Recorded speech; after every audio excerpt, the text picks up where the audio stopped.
Ashama harka fuunee akkam jirtu daawwattoota qubee TV oduu qubee isaatii kanaan isinitti himaa oduu waliin Ansablee Alamuutii jalqaba oduu biyya keessaatiin eegalla.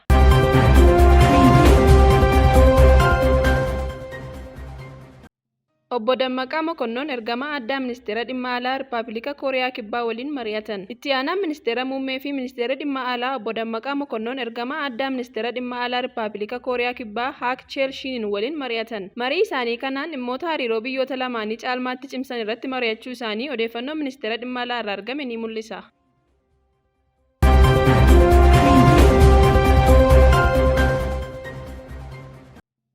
Baankiin Misooma Afrikaa Itoophiyaaf deeggarsa maallaqaa doolaara miliyoona 104 raggaasise. Baankiin Misooma Afrikaa dhiyeessii anniisaa Itoophiyaa fooyyessu gargaaruuf maallaqa doolaara Ameerikaa miliyoona 104 raggaasisuu beeksise. Daayirekteerri misooma sirna humna baankichaa Obbo Baachii Baaldee piroojeektiin kun dandeettii giriidii humna ibsaa baha Itoophiyaa dabaluu fi dhiyeessii humna ibsaa haaromfamuu danda'uu fi amanamaa ta'e akka dabalu himani. Deeggarsi maallaqaa kun tattaaffii dhiyeessii anniisaa mootummaa baha Itoophiyaa keessa taasisu kan gargaaru yoo ta'u, horsiisee bultoota, qonnaan bultoota maasii xixiqqaa qabanii fi kutaalee hawaasaa biroo ni fayyadas jedhame. Tajaajila oduu Itoophiyaatu gabaase.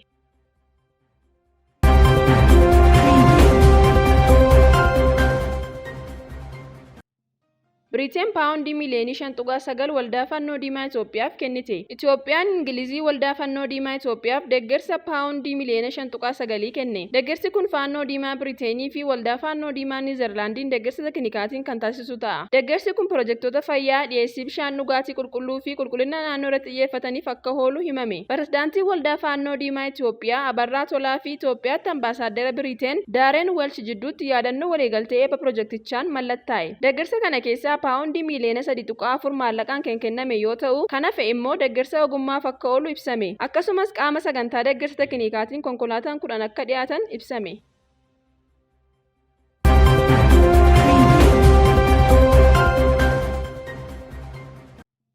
Baankiin Hojii Gamtaa Oromiyaa tajaajila teekinooloojii liqaa dijitaalawaa michuu kanaan dura ture gara michuu 2.0 jedhamutti fooyyessuu isaa hime. Baankiin Hojii Gamtaa Oromiyaa tajaajila teekinooloojii liqaa dijitaalawaa michuu kan wabii hin barbaannee fi biyya kanatti baratamaa hin taane kanaan dura ifoomsuun maamiltoota isaa hedduu fayyadamoo taasisuun isaa kan yaadatamu yoo ta'u, guyyaa har'aa immoo bakka hooggantoonni baankichaa olaanoon, keessummoonni affeeramanii fi kanneen biroo argamanitti tajaajilicha daran fooyyessuun kennan tajaajila isaa kan duraan caalaa fooyyessee qaqqabamummaa isaa cimsachuuf kan isa gargaaru tajaajila teekinooloojii liqa michuu kanaan dura michuu qofaa ture gara michuu guyyaa fi michuu wabii jedhamutti fooyyessuu isaa ifoomse. Tajaajiloonni teekinooloojii liqa dijitaalawaa baankicha irraa ifoomse kunneenis teekinooloojii tajaajila liqa gaaffii liigaa fi dhiyeessii isaa salphaa ta'ee akkaataa ulaagaa fi iyyaafannoo liqa yeroo gabaabaa keessatti kaapitaala hojii daldala guyyaa torbanii fi ji'aan maamiltoota dhuunfaa fi intarpiraayizoota maayikiroo xixiqqaa fi giddugaleessaaf kan mijeessudhas jedhame. Haaluma kanaan tajaajilli teekinooloojii dijitaalawaa liqa michuun guyyaa tajaajila maamiltoota daldaltoota hojii bunaa, shaayii fi daldala kana fakkaatan dabalatee daldaltoota maayikiroo fi hojii daldala xixiqqaa irratti bobba'aniif kan qophaa'e akka ta'ee fi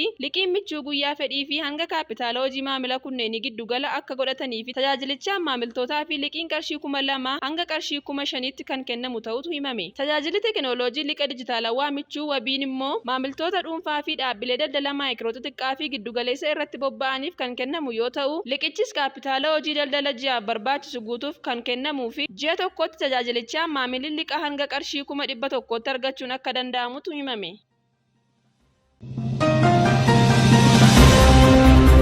Oduu ispoortiitiin immoo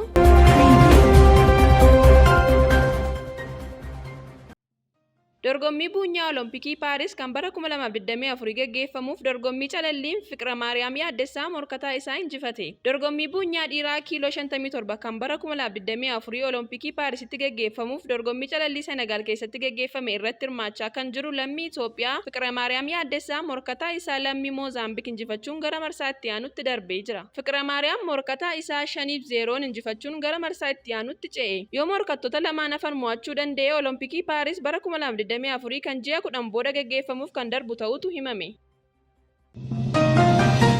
Daawwattoota keenyaa kan daawwachaa turtan oduu qubeetii oduu qubee waliin Ansablee Alamuun ture. Qophiileen qubee TV afanitti fufuu isaan waliin turtii gaarii.